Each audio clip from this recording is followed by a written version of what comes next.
Salut la machine, j'espère que t'es au top, t'as apprécié l'épisode 1, voici l'épisode 2, microbe versus globule, quatrième vidéo de la série. Vous êtes prêts? C'est parti!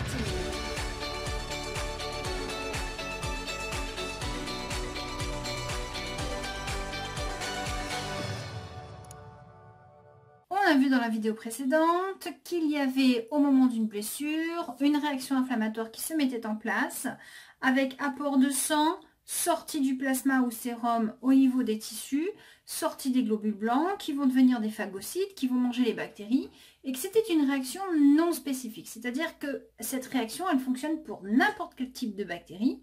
Il n'y a pas de spécificité. Ils ne sont pas spécialistes d'une bactérie en particulier. Que se passe-t-il malheureusement les 3/4 du temps? C'est que c'est une réaction qui est lente. Or les bactéries, on l'a déjà dit, elles se multiplient toutes les 20 minutes.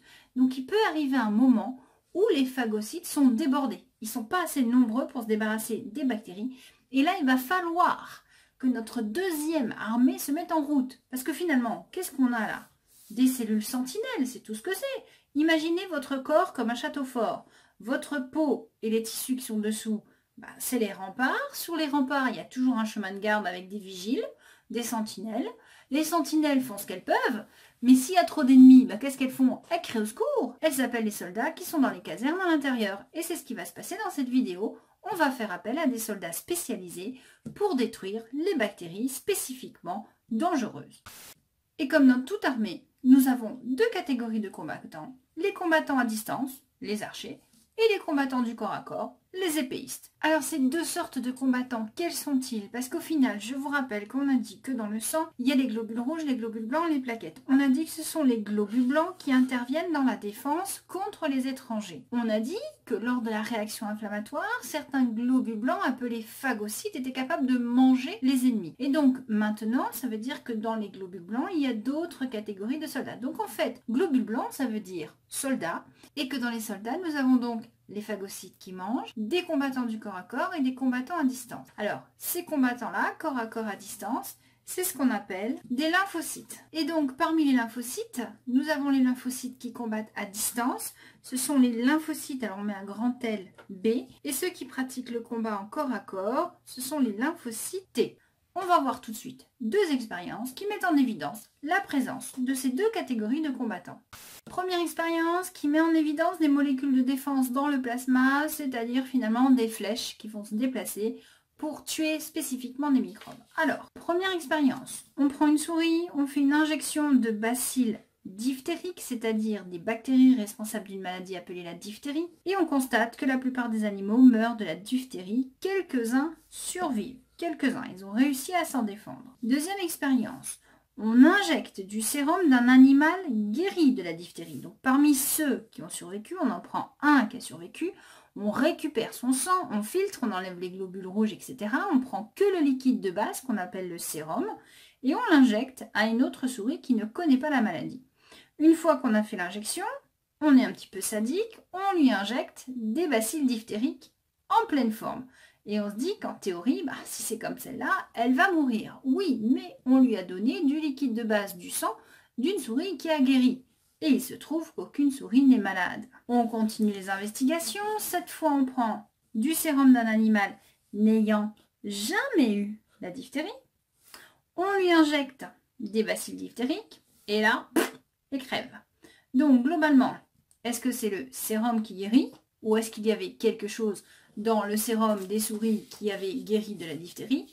On peut donc penser qu'il se passe quelque chose et qu'il y a quelque chose dans le sérum. On passe à la rédaction. Constat numéro 1. Le bacille tétanique est mortel. Constat numéro 2. Le sérum d'un animal guéri de la diphtérie protège contre la diphtérie. Constat numéro 3. Le sérum d'un animal n'ayant jamais eu la diphtérie ne protège pas contre le bacille diphtérique. Déduction. Le sérum d'un animal ayant guéri de la diphtérie contient des agents protecteurs contre la diphtérie. Dernière expérience, on injecte du sérum d'un animal guéri de la diphtérie. On injecte des bacilles, cette fois tétaniques, donc responsables d'une autre maladie, le tétanos. Et qu'est-ce qu'on observe? Que la plupart des animaux meurent du tétanos. Constat numéro 4, le sérum d'un animal ayant guéri de la diphtérie ne protège pas contre le bacille tétanique. Déduction numéro 2, l'agent protecteur situé dans le sérum des souris guéri de la diphtérie ne sont spécifiques que d'un seul bacille. D'accord? On l'a mis en contact contre le bacille diphtérique, elles se sont défendues et la molécule qu'elles ont produite ne les protège pas contre les autres bacilles. Donc ici, on a bien une défense qui est spécifique, qui correspond à une bactérie en particulier. Et c'est quelque chose qui se balade dans le corps, qui n'est pas un globule, puisqu'on a pris du sérum, c'est-à-dire le liquide de base du sang. On n'a pas pris les globules blancs. Et je vous rappelle qu'on avait dit que ce sont les globules blancs qui sont responsables du système de défense. Donc ici, il y a bien une molécule qui a été produite par des globules blancs qui se balade dans le sang et qui peut agir contre les bactéries. Allons plus loin maintenant dans la compréhension de cet exercice. Si effectivement dans le sérum, il y a un agent protecteur qui est capable d'agir, cet agent protecteur, il est fabriqué par des cellules. Et je vous rappelle qu'on a dit qu'on avait deux catégories de combattants. Les combattants à distance et les combattants du corps à corps. Un combattant à distance, c'est un archer. Il va lancer des flèches. Donc ici, nous avons une molécule qui se balade et qui va se fixer et tuer les microbes. Nous sommes donc bien dans le cas d'un combattant à distance. Et ce combattant à distance est un lymphocyte B. Quelle est l'action des lymphocytes B? On sait que dans notre corps, les analyses le prouvent, on n'a pas une seule catégorie de lymphocytes B. On en a plusieurs. Comment est-ce qu'on les différencie? Eh bien, à leur surface, ils possèdent ce qu'on appelle des anticorps AC. Donc un anticorps membranaire. Pourquoi on dit membranaire? Parce qu'il est accroché à la membrane. On va voir après qu'il y a des anticorps libres. Et ces lymphocytes B possèdent des anticorps membranaires dont la terminaison de la molécule est de forme différente. Alors ici, on a représenté sous forme schématique des carrés, des ronds, des triangles. Et vous voyez où je veux en venir? Une bactérie possède à sa surface des protéines que j'ai schématisées ici de manière carrée. Ces protéines, on les appelle des antigènes, Ag. Pourquoi antigènes? Parce que c'est une protéine qui n'a pas été fabriquée sous le contrôle de nos gènes. Donc ça va à l'encontre de nos gènes. Anti veut dire contre. Donc ici, nous avons des bactéries qui possèdent en surface des protéines qui n'ont pas été fabriquées par nos gènes. Ces bactéries se baladent dans notre corps et donc forcément, les protéines de surface sont reconnues comme étrangères. Elles sont reconnues comme étrangères par qui? Par les lymphocytes qui possèdent en surface des anticorps capables de fixer des antigènes. Et vous avez donc bien remarqué que les formes vont être complémentaires. Que se passe-t-il si une bactérie est fixée par un anticorps membranaire? Eh bien, le lymphocyte correspondant à cette bactérie est le bon soldat. Cela ne coïncide pas, ils ne sont pas capables de fixer les bactéries. Vous allez me dire, ok, c'est bon, on a trouvé le bon soldat. Mais il est tout seul. Il va fixer une bactérie. Et celle-là, qu'est-ce qu'on en fait? Puis, on avait dit que c'était un combattant à distance. On avait dit qu'il y avait des molécules qui se baladaient dans le sérum. Eh bien oui, mais c'est qu'il est malin, ce lymphocyte. Une fois qu'il a fixé une bactérie, il s'active. Et qu'est-ce que ça veut dire s'activer? Ben, ça veut dire se multiplier. Et qu'est-ce qui va se passer? On va avoir une séparation en deux groupes. On va avoir des lymphocytes qui vont aller se stocker dans les ganglions. On parle de lymphocytes B mémoire. On les garde en réserve pour plus tard, si un jour il y a de nouveau une bactérie de cette famille qui se pointe. Et ceux-là, par contre, ces lymphocytes B vont devenir des producteurs d'anticorps libres. C'est-à-dire qu'ils vont libérer dans le milieu plein d'anticorps qui vont se balader. Les voilà, nos molécules protectrices.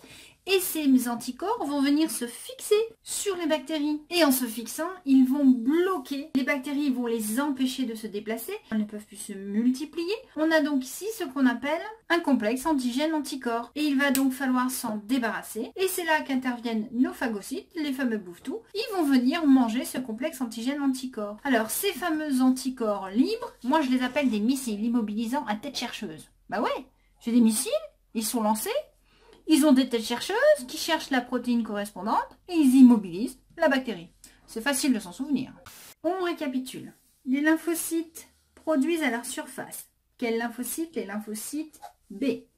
Des anticorps qu'on appelle AC spécifiques d'un antigène Ag. Si un anticorps d'un lymphocyte B fixe un antigène, ce lymphocyte B s'active et entre en division. En quelques heures, le sang est chargé d'une armée de lymphocytes B, produisant tous le même anticorps de surface. On parle de lymphocytes B spécifiques à un antigène donné.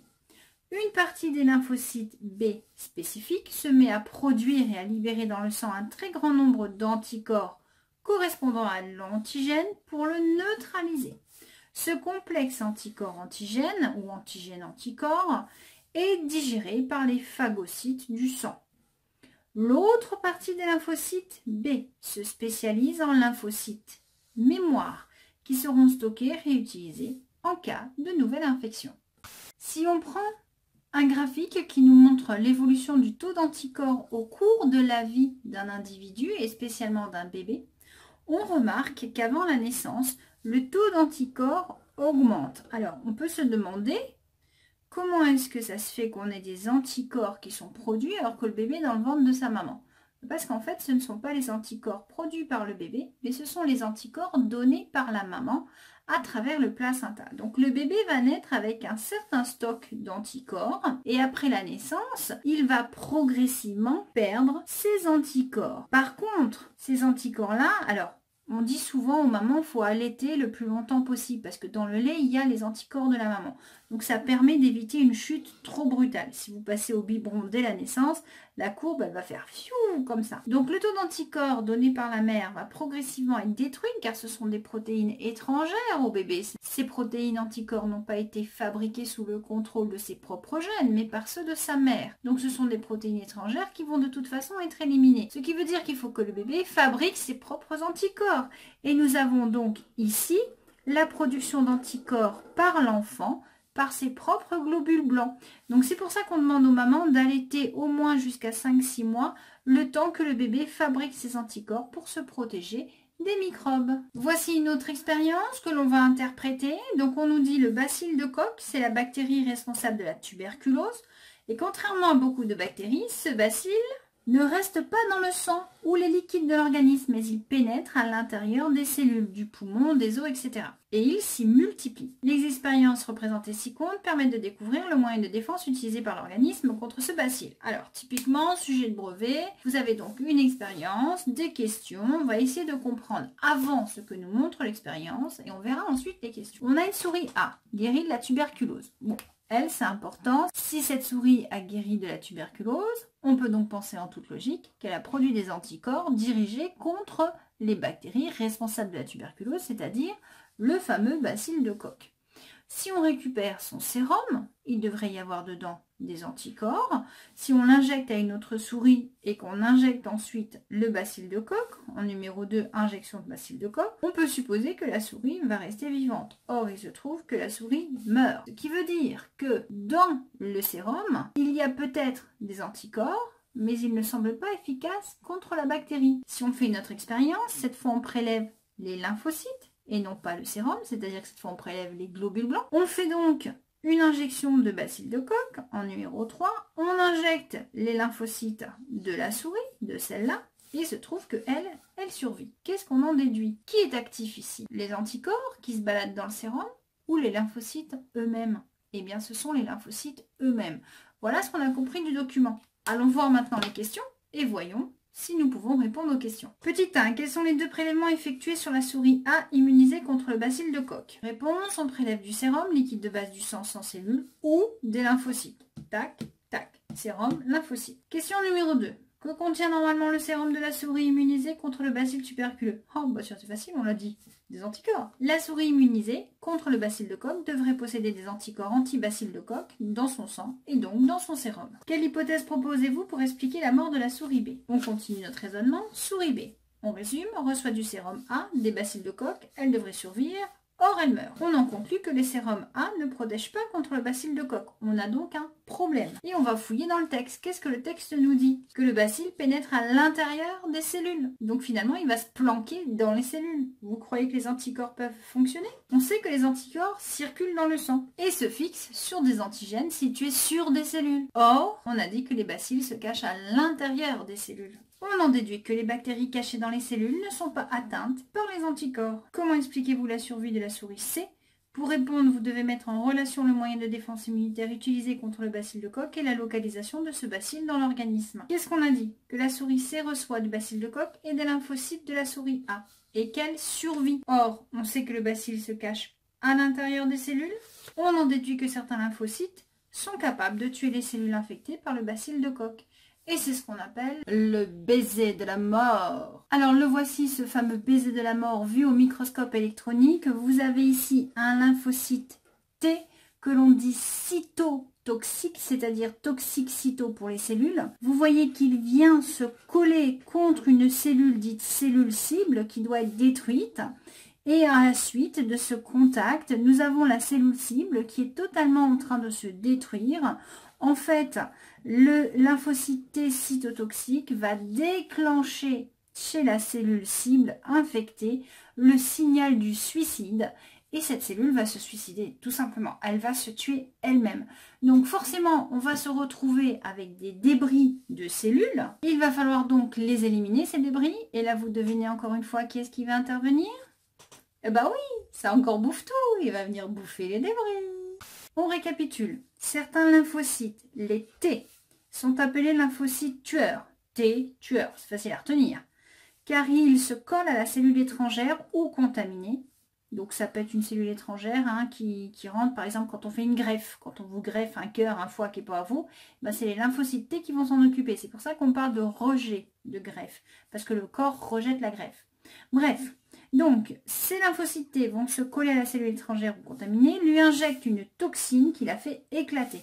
Comme pour les lymphocytes B, une partie des lymphocytes T va devenir des lymphocytes mémoire. Donc vous aurez compris que nos combattants à distance, les archers, ce sont les lymphocytes B, et que les combattants du corps à corps ou les épéistes, ce sont les lymphocytes T. Voilà comment notre corps se défend contre les bactéries, les virus et les champignons.